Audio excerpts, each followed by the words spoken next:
If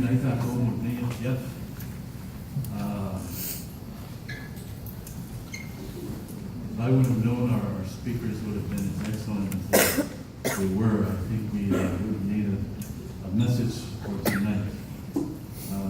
They touched on many of the themes that I wanted to speak about tonight, but we'll have the abbreviated Cliff Notes version of the message.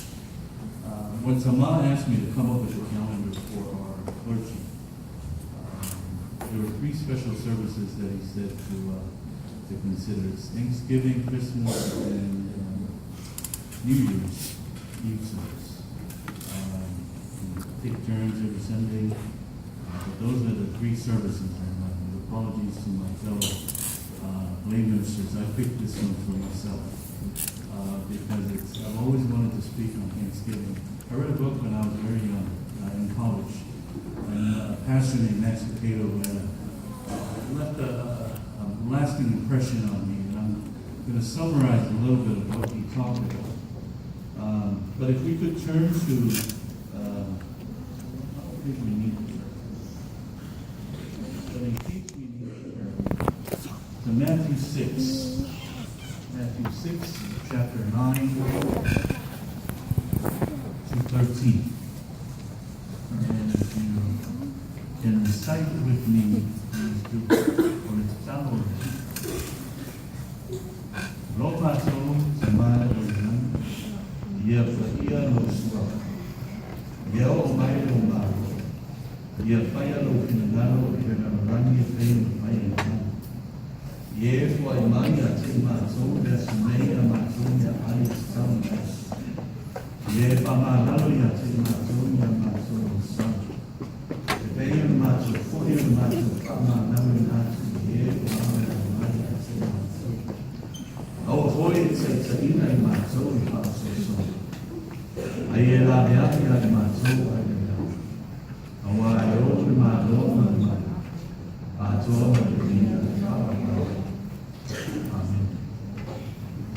Mayale, purpose hookas. When Carolyn is at the Fasua and I brought verse 11, the Lord's Prayer for us to share about tonight. As we know, Thanksgiving is about God's bounty. It is about His blessings for us, usually associated with food. And I wanted to take the line that Jesus teaches us about food. And there are 4 areas that I wanted us to take a look at that verse. And there are 4 key words that I wanted us to remember. The first word I want us to remember is the beginning of the verse. It says, give. Give us this day our daily bread. The key word, number 1, is give. Everything we have was given to us. Nothing we have is from ourselves. You know, when we think of it in these terms, it's revolutionary. Because the world says what you have, you earn. What you have, you work for. What you have, you got out of your blood, your sweat, your toil, your tears. But Jesus is saying, no. Everything you have was given to you. Therefore, when you ask, say, God, give me, give us our daily bread. I saw an interview once of a father of 3 who had cancer. And the doctor told him he had 6 months to live. He was a famous person. And during the interview, the interviewer asked him, what do you do on your bad days? And the father said, you know, when the doctor tells you you have 6 months to live, and you have 3 kids and a wife, you don't have enough time for it. Every day is a good day. Right now was given to you. Today was given to you. It wasn't, so we don't have enough time to have bad days. And when we think in those terms, that the blessings that we have, the houses, the clothes, the cars, IRAs, the checking accounts was given to you, it's easier for you to reconcile because when we leave this earth, we take none of it with us. I like to say that one thing one car you will never see at a funeral procession is you will never see a U-Haul in a funeral procession. Because you can't take it with you. So remember, everything we have was given to us. This is the part of the verse. Give us this day our daily bread. The key word there is bread. Bread is the most basic form of sustenance. Notice Jesus didn't say, give us our daily steak. He didn't say, give us our daily lobster. He didn't say, give us our cheesecake. Jesus says, ask for your needs, not your wants. Ask for your needs, not for your dreams or your desires. Give us bread. You know, I read a story about a woman saying goodbye to her mother at an airport. Her mother was elderly, and she had some health problems. And the man was looking at them, and they were crying. And as the mother left, she prayed a prayer for her daughter. And she said, at the end, she said, my daughter, I pray you enough. And the daughter cried and hugged the mother and said, you know, mother, thank you for being a great mother to me. Thank you for all that you have done. I pray you enough. And when the daughter left, the old lady came, and the man asked her, you know, I'm sorry, I couldn't help but overhear you goodbye. And the old lady said, yes, that was our final goodbye.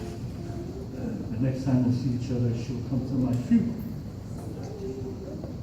And the man said, what did it mean when you told her, I pray you enough? And then she laughed and she said, it's a prayer my parents prayed over me. And it's a prayer that I prayed over my daughter. And it says, I pray to Jesus that you have enough sun to brighten my day. That you have enough rain to appreciate the sun. That you have enough happiness to keep your spirit alive. But you have enough pain to appreciate the smallest joys of life. That you have enough gain to satisfy your wants, but enough loss to appreciate all that you possess. And I pray that you have enough hellos to get you through your final goodbyes. Pray for enough.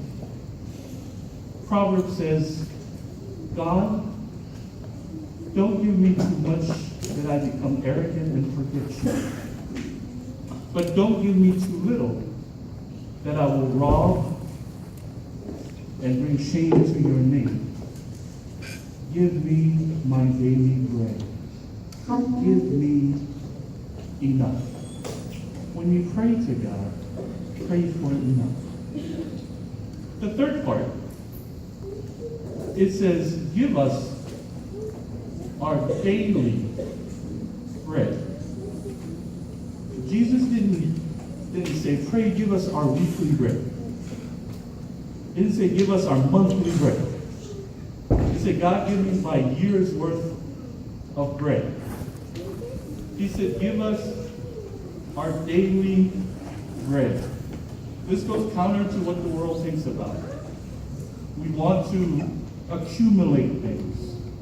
We want to store things up. We want to have a sense of security. Makes no sense to shop on a daily basis.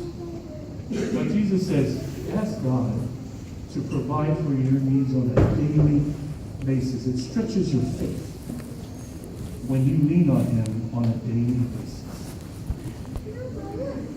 When I was younger, when Malua, I used to go to my grandparents in Western Samoa, and they lived in a house that didn't have a refrigerator. And every day, we'd wait for our aunt to bring home dinner. And, you know, we wonder, what's it going to be? When we talk about more, it's going to be about morning or evening. Daily.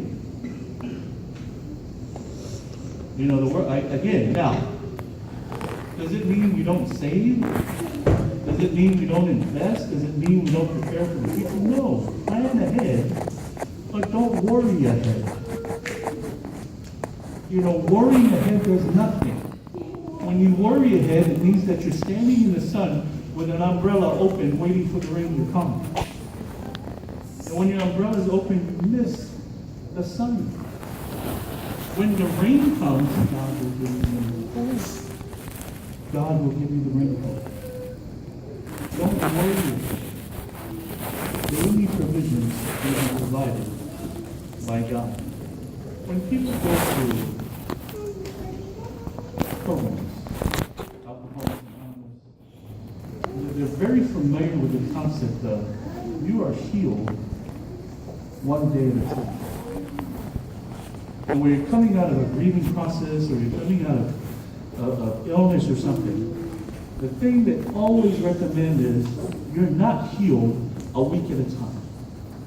They don't say take it a month at a time.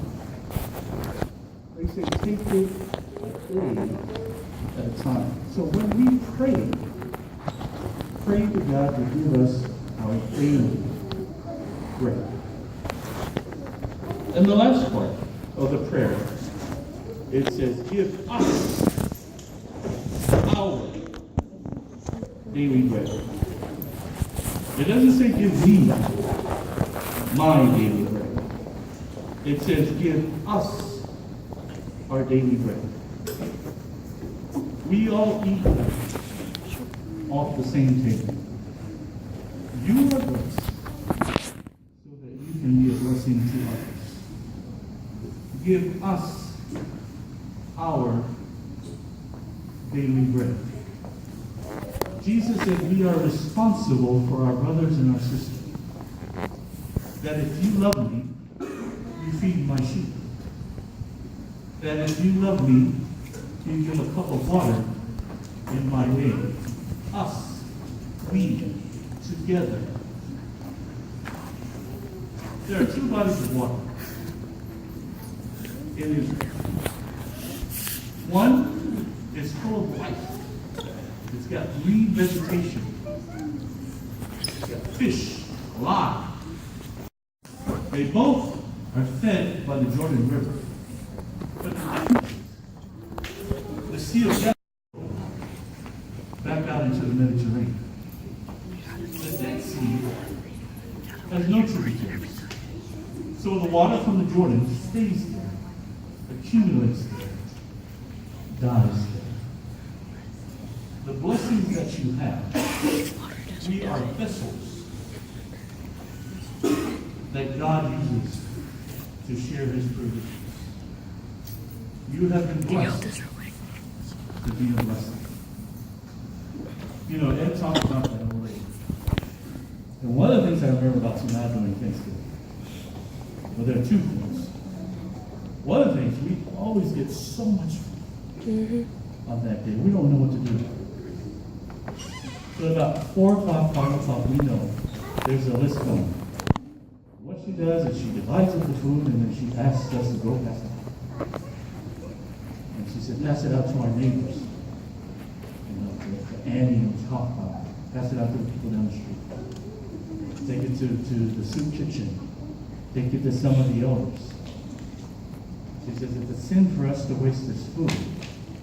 We have been blessed with it, so we want to bless others. And the other thing she did on Fridays is she'd make her famous sandwiches. Everything that's left over goes into those sandwiches. Turkey, ham, shrimp, everything. Just put some mayo and mustard on it. We're good to go. Nothing is wasted on Thanksgiving. We are called to give, to share his bounty. We are called to be ambassadors of Christ. And no matter how poor you are or how little you have, there's always someone that has less than you. When you have a little extra on your table, look for somebody to bless.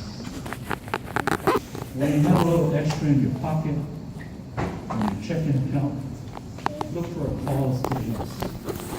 Look for people to bless. We are meant to be givers, not takers. Ekalesia Media. Kato Palomo to Pakoma, and the Tano Media. For Iman, Ome Umo in Tato Vigo, the Salmon Tato Kamana. Mea ai is a tamu yasu. Leo mea ai mo na yasu, o vasina, o sana. Tamu yasu. Ya ima tau. Awani naro tu aoi. Awani naro sanata pukuna tia. Olo mea amia na kuswani. A apa ya. Kato mantua. Ye rutan lima tamu. Yeo mona omia le soswani. O le alama se awana en fayo en katu apatu. La ve katu mahima mahayo. Katu wo munu na tu vai. Le te almo katu. Katu te mai no. A katu te mai. Mia tele ni katu samina. Swako Yesu.